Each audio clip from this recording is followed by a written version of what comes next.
Absolutely annihilate.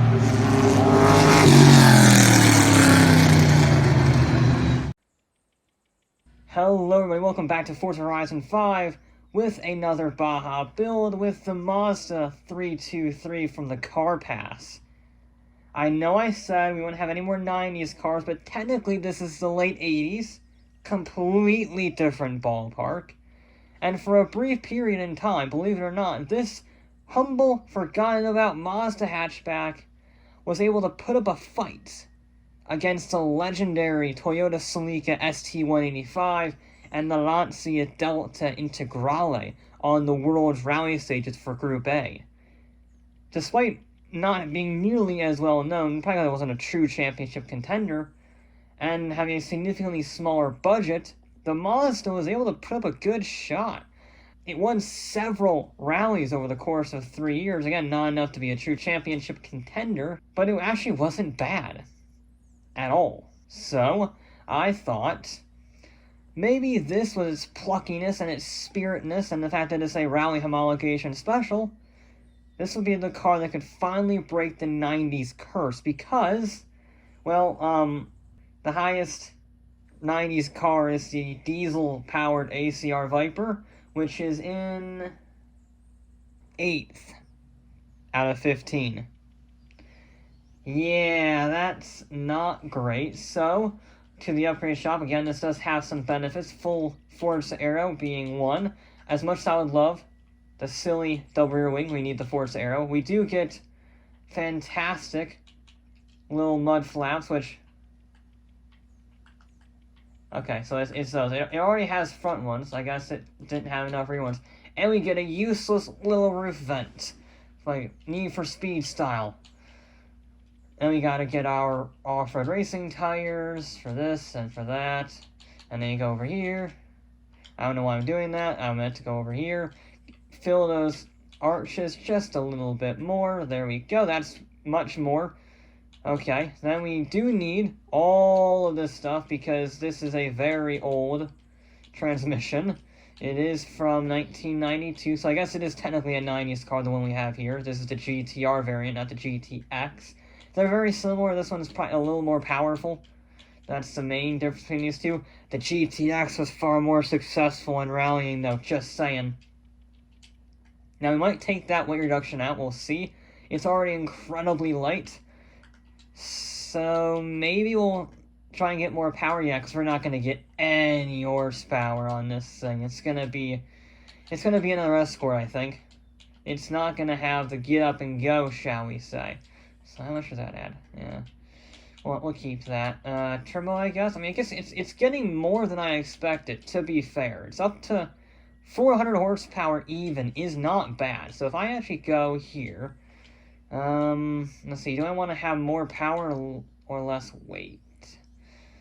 I think 215 pounds is a lot relative to the horsepower that we're going to get from it, so we're probably going to keep it stock. Yeah. Can I sneak on a flywheel? I can. I can sneak 3 pounds out. There we go. 400 pounds on the dot, 320 foot-pounds of torque, 2,300 pounds. It's a rally car for the road. It didn't work for the Toyota, but maybe we can pull a Tour de Corsa 89 and really surprise some people. Quick correction, it was actually Rally New Zealand. This got its 1-2 finish ahead of all the Lancias and Toyotas. But more importantly, right now anyway, our target is not either of those. In fact, it is a Maserati, the 8CTF Indy car, which still, to this day, is doing a 2:26.4. I've said that a lot recently, because it's still leading like 10 episodes later. Is this gonna beat it? I'm not holding my breath. 90s cars just seem to be caught in that imperfect... Oh, that's a lot of unders here.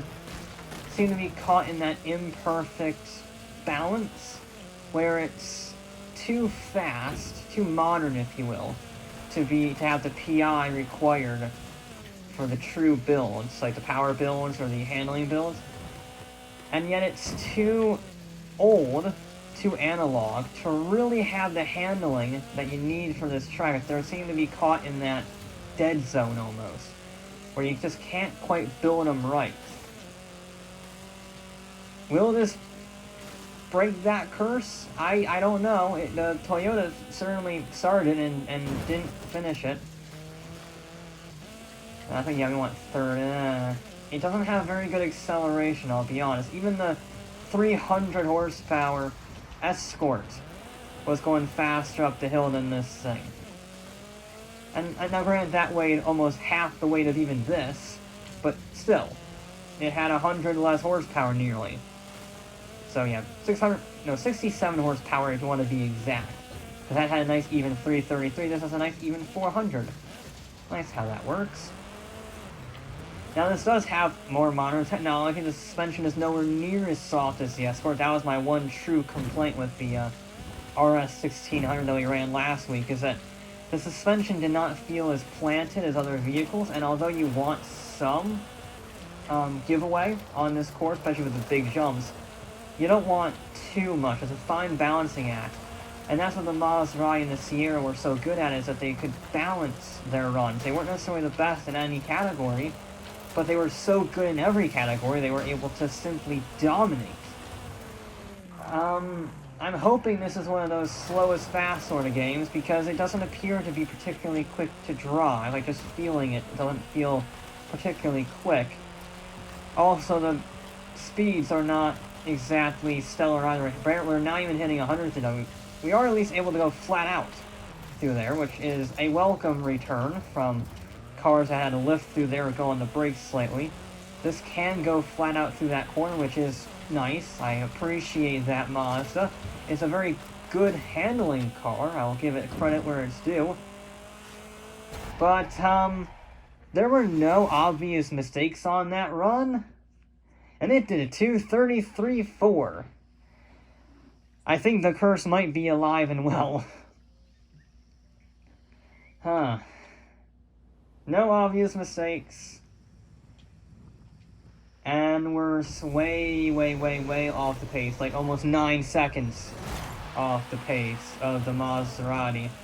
Because that did a 26 and that was a 33. Huh. So I guess that would be 6 seconds off. I know math, don't at me. Okay.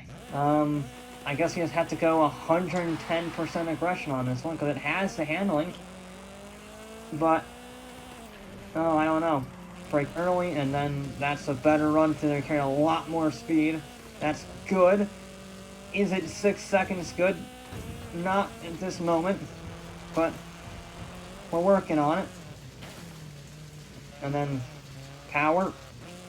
You want third through there, noted. Okay, I thought we could get the RPMs up, but I don't think it quite had the power for that. And again, I think we want, the gearbox is not well set up for this anyway. The gear ratios, I should say, are not well set up for this. But I can't change them unless it does buzz the limiter at 100 miles an hour. We have had a few vehicles that, that do that. No, okay, well there goes this run. What was that car? Just bouncing wildly out of control. And I know my angle wasn't exactly stellar and it sort of hit the side a little bit, but it wasn't like a crazy amount, nothing that we've seen before. And it just shot off to the left in a beeline. Okay, that was a bit terrifying. I think that's a good braking zone. That's a very good, oh dear, that's a good braking zone, bad hairpin. Good landing. That's how you want to do that. You want to use the banking a little bit, get a little bit of sideways action. I don't think, the gear ratios, I'm not a big fan of them. I'm not a big fan of the gear ratios because it can't figure out what gear it wants to be in. Because second buzzes the limit about 53. And third is, if you're below 60, you just have no power. There's that really, again, just like the 90s class in general, apparently, there's just that dead zone. That's not bad, that hairpin. Very much a mixed bag this run. Had a good opening. Looks like it's having a good ending, but the middle was just atrocious, but you can still go just about flat out through there if I get my line right. Keep the RPMs up, thank you. Sort of bogged down there a little bit, don't know if I should have used more handbrake. And then a little wide, there we go. A little off keel, but nothing too crazy. It is slower. That's not great. Huh. Okay. Yeah, we have it all to do. This is a final attempt. I'm hopefully gonna beat the first run. I mean, admittedly, the first one was solid. I would have no complaints about it, but the first one is almost never faster. I think there is definitely more speed in this vehicle if I'm more aggressive, but then the danger, of course, is the more aggressive you are, the more likely you are to make a mistake. So, either way, the Mazda isn't winning this. As I predicted, it's nowhere near the pace of the Maserati.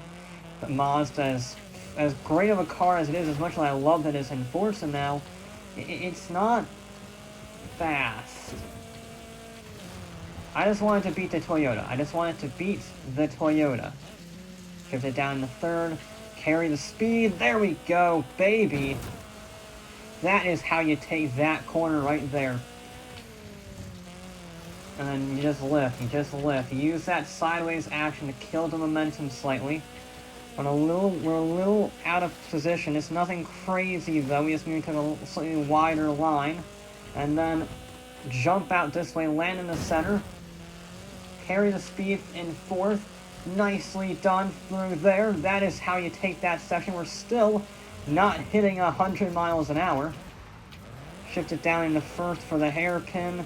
I mean, second works, but I just want to have that RPMs boost, that turbo boost. Okay. I'll be honest, that was a bit greedy of me. There we go. That was a good opening. That was a good first section. Now we just need to get the other ones nice. I just braked a little early, but I'd rather brake... No, don't stall out. Okay. Damn it. No, car, get... Okay. Yeah, that was not what I wanted to do at all. That put me way off keel. Okay. Just try and recuperate. Don't focus on it. Yeah, I will distract you. Keep it nice and smooth through here. Carry the speed. There we go. Yeah, that middle section, that very tricky portion there caught me. I totally bogged down. I didn't shift down into first fast enough, and it just died. That does not help our time. It completely offset us for that jump. But apart from that, this run has been pretty darn good. I have no complaints with it at all. We got one more jump. All in all, a pretty solid run. Nice landing to go with it. It's a second faster, 252 something. Which means it is... I mean, it doesn't even beat the Bronco. It doesn't even beat the Bronco. It does beat the Mitsubishi by 0.06 of a second. But yeah, not great. It's 13th. It's 13th on the grid. It's such a shame. I was hoping that this could be the one to break the curse because it's a rally car for the road, even more so than the Celica. The Celica was just a very amped up version of an already sporty model. This is a full-on homologation special. And it didn't have it. It didn't have that pace. Damn. Okay, well, yeah, the curse is alive and strong. The Viper is still the best of the worst. It's 5 seconds off the pace of the Maserati. And once again, it just doesn't have the overall pace. Like every other, it's like the Carlton, like the Celica. It just doesn't have the pace. It's great to drive. I was flat out through that penultimate corner, which is insane. And you can carry mega speeds through the chicane. Even with this pretty mediocre power-to-weight ratio, I nearly got 100 miles an hour up the hill based on the momentum I carried through that chicane. So it's a solid vehicle, but it's not solid enough. Which means, like everything else, it is relegated towards the bottom, despite being an awesome vehicle. That, though, will be it for this episode of Forza Horizon 5. I'll be back with more.